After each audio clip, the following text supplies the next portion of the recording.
بسم اللہ الرحمن الرحیم۔ السلام علیکم ورحمۃ اللہ وبرکاتہ۔ کروڑپتی مجرم کو پھانسی کی سزا سنا دی گئی اور اس سزا پر عمل درآمد کے لیے اسے شہر سے دور دراز ایک گمنام جزیرے کی جیل میں قید کر دیا گیا تاکہ وہ اپنی دولت یا اثر و رسوخ کو استعمال کرتے ہوئے فیصلے پر اثر انداز نہ ہو سکے۔ کروڑپتی مجرم نے اس جزیرے پر ہی قسمت آزمائی کا فیصلہ کیا۔ اس کے لیے اس نے جیل کے سنتری کو رشوت دینے کا فیصلہ کیا تاکہ کسی بھی طریقے سے اور کسی بھی قیمت پر جیل کے جزیرے سے باہر فرار ہو سکے۔ سنتری نے اسے بتایا کہ یہاں پر حفاظتی اقدامات بہت سخت ہیں اور کوئی بھی قیدی جزیرے سے باہر نہیں نکل سکتا سوائے ایک صورت کے، جو کہ موت ہے۔ لیکن لاکھوں کے لالچ نے سنتری کو قیدی کا ساتھ دینے پر آمادہ کر لیا۔ اس کے لیے سنتری نے ایک عجیب و غریب طریقہ نکالا اور اس کروڑ پتی مجرم کو بتا دیا۔ سنتری کہنے لگا، سنو، جیل کے جزیرے سے صرف ایک چیز جو بغیر کسی حفاظتی انتظامات اور تفتیش کے باہر آتی ہے وہ ہے مردوں کا تابوت۔ جب کبھی کسی کو پھانسی دے دی جائے یا وہ طبعی موت مر جائے تو ان کی لاشوں کو مردہ خانے سے تابوت میں ڈال کر بحری جہاز پر منتقل کر دیا جاتا ہے، جہاں پر غیر مسلح چند محافظوں کی نگرانی میں کچھ سادہ رسومات ادا کرنے کے بعد ان تابوتوں کو قبرستان میں دفن کرنے کے لیے بھیج دیا جاتا ہے۔ وہ محافظ ان تابوتوں کو بحری جہاز سے خشکی پر منتقل کرنے اور پھر دفنانے کے بعد واپس لوٹ آتے ہیں۔ اس کارروائی پر روزانہ صبح 10 بجے اس صورت میں عمل درآمد کیا جاتا ہے کہ وہاں مردہ خانے میں مردہ اور تابوت موجود ہوں۔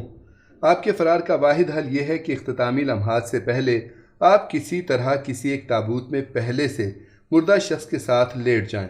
معمول کی کارروائی اختتام پذیر ہو، بحری جہاز سے آپ زمین اور زمین سے قبرستان تک پہنچ جائیں، وہاں جا کر تابوت کو دفن کر دیا جائے اور جیسے ہی عملہ وہاں سے واپسی کے لیے نکلے تو میں ہنگامی رخصت لے کر آدھے گھنٹے کے اندر وہاں پہنچ کر آپ کو قبر اور تابوت سے باہر نکال لوں۔ پھر آپ مجھے وہ رقم دے دیں جس پر ہم نے اتفاق کیا ہے اور میں چھٹی کا وقت ختم ہوتے ہی واپس جیل چلا جاؤں گا اور آپ غائب ہو جائیں گے۔ یوں آپ کی گمشدگی ایک معمہ ہی رہے گی اور اس معمے سے ہم دونوں کو کوئی فرق نہیں پڑتا۔ آپ کا کیا خیال ہے؟ کروڑ پتی نے سوچا کہ یہ ایک جنونی قسم کا منصوبہ ہے، لیکن پھانسی کے پھندے پر جھولنے سے یہ پھر بھی 1000 درجے بہتر ہے۔ کروڑ پتی نے تگڑی رقم دینے کا وعدہ کیا اور پھر دونوں نے اسی طریقہ کار پر اتفاق کر لیا۔ سنتری کے منصوبے کے مطابق اس قیدی نے اتفاق کیا کہ وہ مردہ خانے میں چپکے سے جائے گا۔ اگر وہ خوش قسمت رہا اور وہاں کسی کی موت واقع ہو گئی تو وہ اپنے آپ کو بائیں طرف کے پہلے نمبر والے تابوت میں بند کر لے گا جس کے اندر پہلے سے ایک لاش موجود ہوگی۔ اگلے دن حسب منصوبات سنتری کے بتائے ہوئے رستے پر چلتے ہوئے وہ کروڑ پتی شخص مردہ خانے کے اندر گھسنے میں کامیاب ہو گیا۔ وہاں مردہ خانے کے فرش پر 2 تابوت رکھے ہوئے تھے۔ پہلے تو وہ تابوت میں کسی مردے کے ساتھ لیٹنے کے خیال سے گھبرا گیا، لیکن ایک بار پھر زندہ رہنے کی جبلت اس عارضی خوف پر غالب آ گئی۔ اس نے اپنی آنکھیں بند کرتے ہوئے احتیاط سے تابوت کو کھولا تاکہ لاش کو دیکھ کر خوفزدہ نہ ہو، اور اپنے آپ کو تیزی سے تابوت کے اندر مردے کے اوپر گرا دیا۔ اور اس وقت تک بے چینی اور پکڑے جانے کے خوف کے ساتھ وہ انتظار کرتا رہا جب تک کہ اس نے محافظوں کی آواز نہ سن لی۔ وہ تابوت کو جہاز کے عرشے پر لے جانے کے لیے آپس میں گفتگو کر رہے تھے۔ مردہ خانے سے لے کر جہاز پر پہنچنے تک اسے قدم بہ قدم جگہ کی تبدیلی کا احساس ہوتا رہا۔ جہاز کا لنگر اٹھنے سے لے کر پانی پر اس کی حرکت کو اس نے محسوس کیا۔ سمندری پانی کی مہک جب تک اس کے نتنوں سے ٹکراتی رہی تب تک اس کا عدم تحفظ کا احساس برقرار رہا۔ جہاز ساحل پر پہنچ کر لنگر انداز ہوا۔ محافظوں نے کھینچ کر تابوت کو خشکی پر اتارا تو اس کے کانوں سے محافظوں کی گفتگو کے چند الفاظ ٹکرائے۔ وہ اس تابوت کے عجیب و غریب وزن کے بارے میں ایک دوسرے سے تبصرہ کر رہے تھے۔ وہ کہہ رہے تھے کہ اتنے وزنی تابوت سے زندگی میں پہلی دفعہ پالا پڑا ہے۔ اس گفتگو سے اس کروڑ پتی قیدی نے عجیب سا خوف اور تناؤ محسوس کیا۔ وہ ڈر گیا تھا کہ کہیں یہ محافظ اس تابوت کو کھول کر دیکھ ہی نہ لے کہ اندر کیا ہے، لیکن یہ تناؤ اس وقت ختم ہو گیا جب اس نے ایک محافظ کو لطیفہ سناتے ہوئے سنا جس میں وہ زیادہ وزن والے قیدیوں کا مذاق اڑا رہا تھا۔ مردہ خانے سے لے کر قبرستان پہنچنے تک شاید یہ پہلا لمحہ تھا جب اس نے تھوڑی سی راحت محسوس کی۔ اب اسے محسوس ہو رہا تھا کہ تابوت کو گڑھے میں اتارا جا رہا ہے۔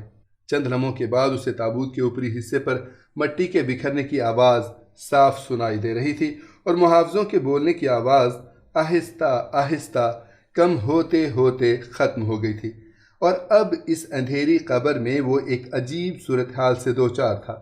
انسانی لاش کے ساتھ 3 میٹر کی گہرائی میں وہ زندہ دفن تھا، اور ہر گزرتے لمحے کے ساتھ اس کے لیے سانس لینا دوبھر ہوتا جا رہا تھا۔ اس نے سوچا یہ بات درست ہے کہ وہ اس سنتری پر بھروسہ نہیں کرتا تھا، لیکن وہ یہ بھی جانتا تھا کہ دولت سے محبت سب سے بڑی طاقت ہوتی ہے، اور وہ سنتری وعدے کے مطابق لاکھوں کی رقم لینے کے لیے دولت سے اپنی محبت کی بدولت ضرور آئے گا۔ انتظار طویل ہوتا جا رہا تھا۔ جسم پر پسینہ بہنے کا احساس یوں ہو رہا تھا جیسے ہزاروں چیونٹیاں دھیرے دھیرے رینگ رہی ہوں۔ سانسیں دھونکنے کی مانند تیز تیز چلنے لگی تھیں۔ حبس سے دم گھٹ رہا تھا۔ خود کو مطمئن کرتے ہوئے وہ کہنے لگا کہ بس مزید 10 منٹ کی بات ہے، اس کے بعد سب کچھ ٹھیک ہو جائے گا، اور وہ دوبارہ آزاد فضاؤں میں سانس لے گا اور ایک بار پھر روشنی دیکھے گا۔ سانس لینے میں دقت کے باعث اب وہ مسلسل کھانسنے لگا تھا۔ مزید 10 منٹ گزر گئے۔ اس قبر میں آکسیجن ختم ہونے والی ہے اور وہ سنتری ابھی تک نہیں آیا۔ اسی سوچ میں تھا کہ اس نے بہت دور سے قدموں کی آہٹ سنی۔ ان آوازوں کے ساتھ ہی اس کی نبض تیز ہو گئی۔ ضرور یہ وہ سنتری ہی ہوگا۔ آخر وہ آ ہی گیا۔ آواز قریب پہنچ کر پھر دور ہوتی چلی گئی۔ اس نے محسوس کیا کہ اسے ہسٹیریا کا دورہ پڑ رہا ہے۔ اسے ایسے محسوس ہونے لگا جیسے لاش حرکت کر رہی ہو۔ ساتھ ہی اس نے تصور میں دیکھا کہ اس کے نیچے دبا ہوا مردہ آدمی اس کی حالت پر طنزیہ انداز میں مسکرا رہا ہے۔